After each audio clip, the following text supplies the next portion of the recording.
Le coronavirus a fait de nouvelles victimes hier. Le ministère de la Santé rapporte également 114 nouveaux cas de contamination et sont inguérisants.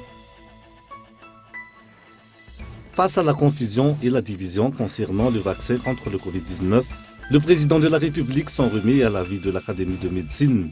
L'État s'engage pourtant à poursuivre la lutte à travers plusieurs stratégies. Le Premier ministre Jean Castex a annoncé jeudi soir que 16 départements, dont Paris, seront soumis dès vendredi à minuit à un nouveau confinement pour lutter contre la troisième vague de Covid-19.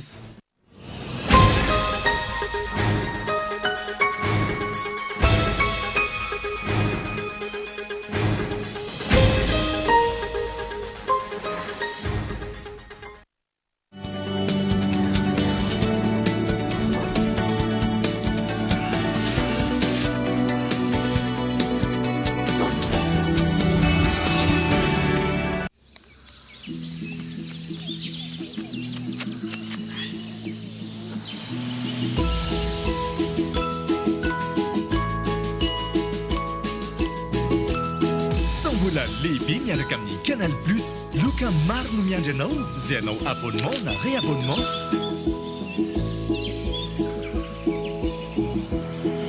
60 000 ariary ny bouquet évasion miaraka amin'ny décodeur. Tolotra manankery hatramin'ny 1 mars. Les bouquets Canal Plus.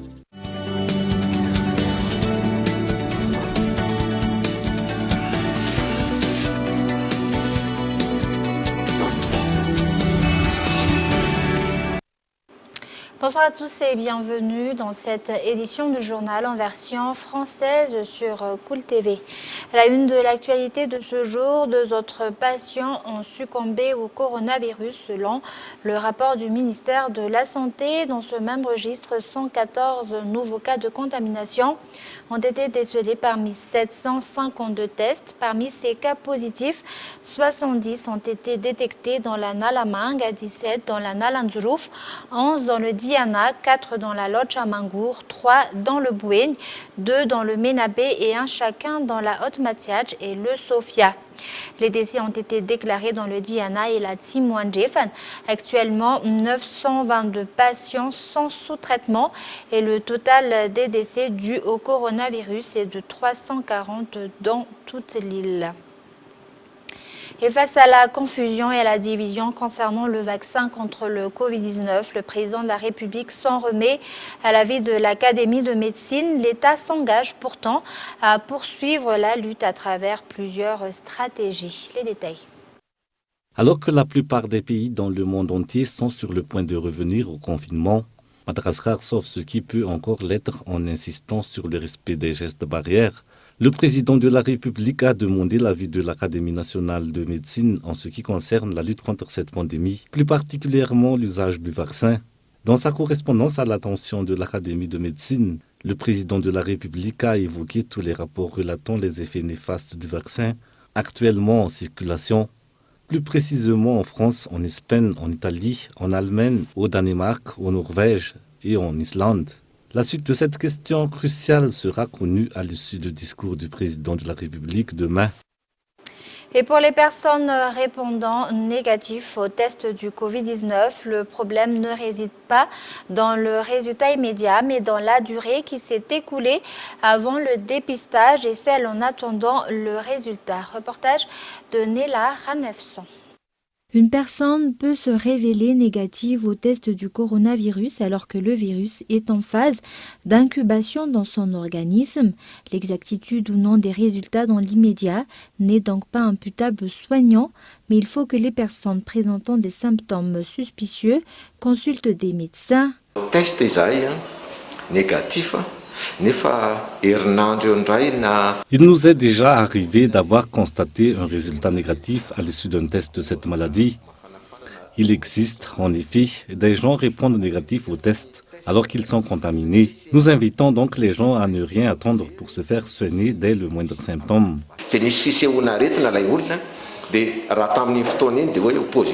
Par ailleurs, il existe des gens qui ne présentent aucun symptôme alors qu'ils sont contaminés.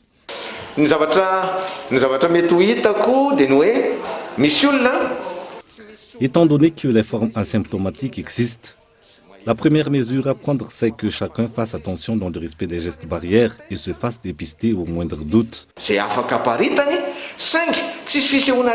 Tout le monde est ainsi sollicité de faire attention aux gestes barrières. Tous les cas suspects doivent être à cet effet emmenés à l'hôpital.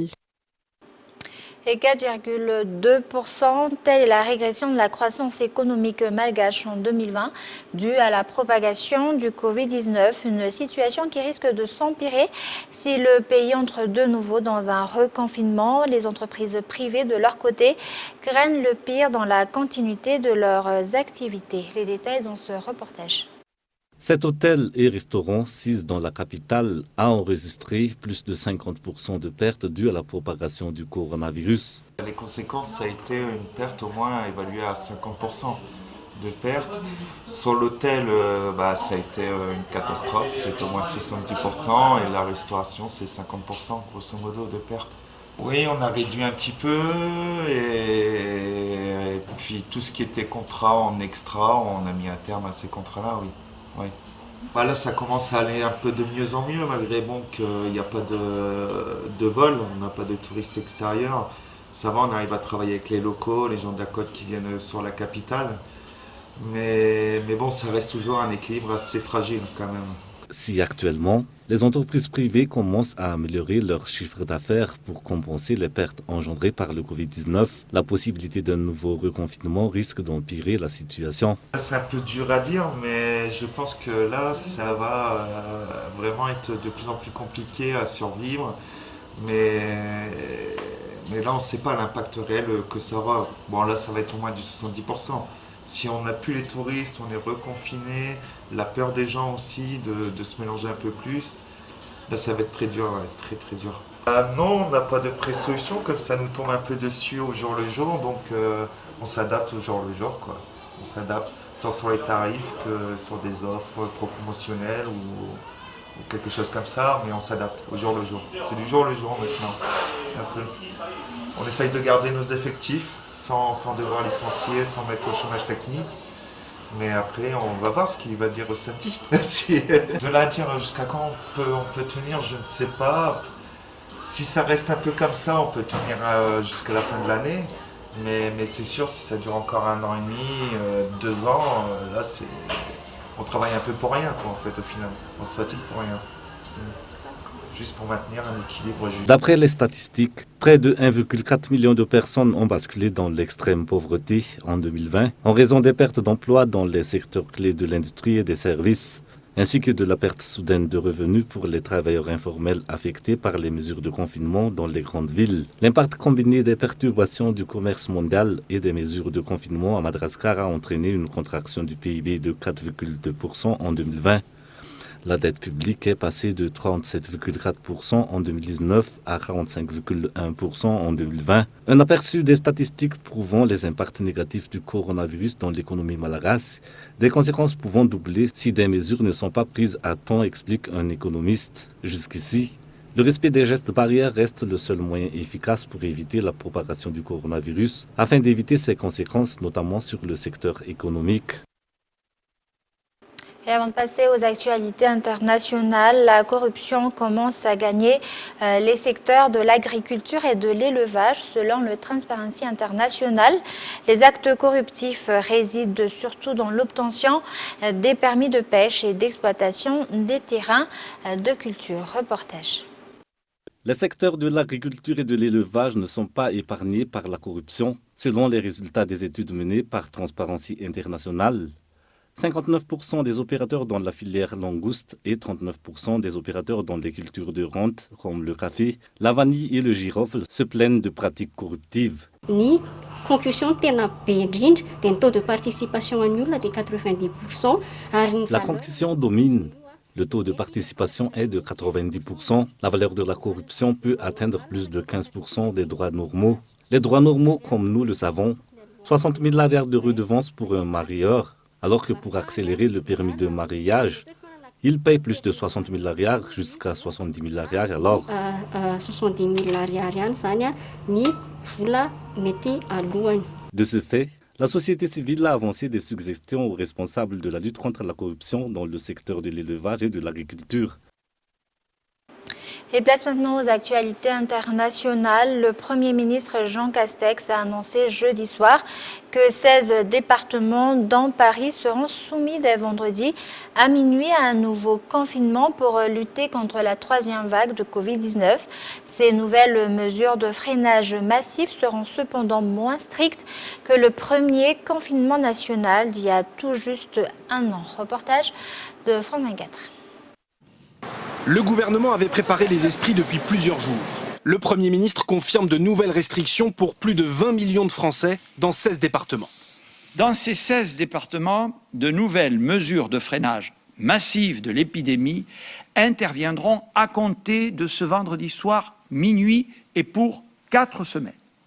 C'est une troisième voie que nous retenons, une voie qui doit permettre de freiner sans enfermer.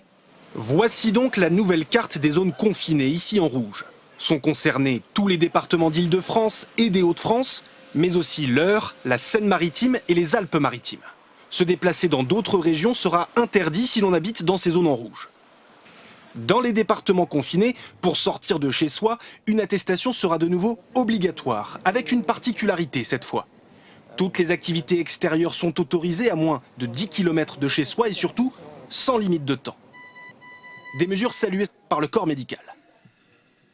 Les équipes de réanimation sont soulagées et nos patients aussi parce que cette décision qui est quand même assez forte, même si elle est moins que celle du mois de mars-avril 2020, est quand même beaucoup plus importante que le confinement de week-end qui a montré quand même certaines limites. Parmi les autres annonces, seuls les commerces de première nécessité pourront rester ouverts dans les zones confinées. Il s'agit notamment des commerces alimentaires, des grandes surfaces, des pharmacies, des librairies, des banques et assurances ou des garages automobiles. Tous les autres commerces seront fermés. Autre sujet crucial, les écoles. Dans les 16 départements concernés par ces nouvelles mesures, nous maintiendrons le parti pris de laisser les écoles ouvertes. Cela concerne les écoles maternelles, les écoles élémentaires et les collèges. Les lycéens pourront eux aussi continuer à aller en cours, mais avec une jauge réduite de moitié. À propos du télétravail, le Premier ministre demande ce soir à ceux qui le peuvent de travailler de chez eux au moins 4 jours par semaine dans les zones confinées. Partout ailleurs en France, le couvre-feu passe à 19h. Enfin, le Premier ministre n'exclut pas d'étendre ces nouvelles mesures de confinement à d'autres zones si la situation l'exige. Et une délégation américaine menée par le secrétaire d'État a rencontré jeudi en Alaska une délégation chinoise. Les deux parties qui avaient promis de tout se dire ont eu des mots très durs lors de cette première confrontation depuis le début du mandat de Joe Biden. Reportage de France 24.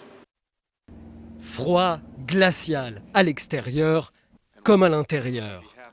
La première rencontre officielle entre les diplomaties américaines d'un côté et chinoises de l'autre tourne à l'affrontement verbal et c'est le chef de la diplomatie américaine qui va lancer les hostilités. Nous allons discuter de nos profondes inquiétudes au sujet des actes de la Chine concernant le Xinjiang, Hong Kong, Taïwan, les cyberattaques contre les États-Unis et la coercition économique contre nos alliés. La réponse du plus haut gradé pour la diplomatie du Parti communiste chinois ne se fait pas attendre. À propos de ces cyberattaques, laissez-moi vous dire, que ce soit concernant la capacité de lancer ces cyberattaques ou bien celle d'avoir les technologies nécessaires pour le faire, les États-Unis sont de toute façon les champions en la matière. La passe d'armes se poursuit. Les États-Unis n'ont pas les qualifications pour prétendre parler à la Chine depuis une position de force. Je viens d'effectuer ma première visite au Japon et en Corée du Sud. Et je dois vous dire que ce que j'ai entendu est très différent de ce que vous venez de dire. De part et d'autre, les visages sont fermés. Cette rencontre confirme le fossé profond qui existe entre les deux premières puissances mondiales. La Chine accuse les États-Unis d'ingérence dans ses affaires intérieures et promet des mesures fermes en réponse. Après un premier voyage de leur diplomatie en Asie, les États-Unis de Joe Biden veulent rassembler à nouveau leurs alliés pour lutter contre la montée en puissance militaire et économique de leur principal rival mondial. Et un rappel des titres pour clore ce journal. Le coronavirus a fait 2 nouvelles victimes le 18 hier. Le ministère de la Santé rapporte également 114 nouveaux cas de contamination et 101 guérisons. Et face à la confusion et la division concernant le vaccin contre le Covid-19, le président de la République s'en remet à l'avis de l'Académie de médecine. Et le Premier ministre Jean Castex a annoncé jeudi soir que 16 départements dans Paris seront soumis dès vendredi à minuit à un nouveau confinement pour lutter contre la 3e vague de Covid-19. Et avant de se quitter, nous tenons également à vous annoncer que exceptionnellement, demain, samedi 20 mars, le journal en version française sera avancé à 19h15 et le journal en version malagasy à 19h45. Et voilà, c'est la fin de cette édition. Merci de l'avoir suivi. Passez une excellente soirée en compagnie de Cool TV. Au revoir.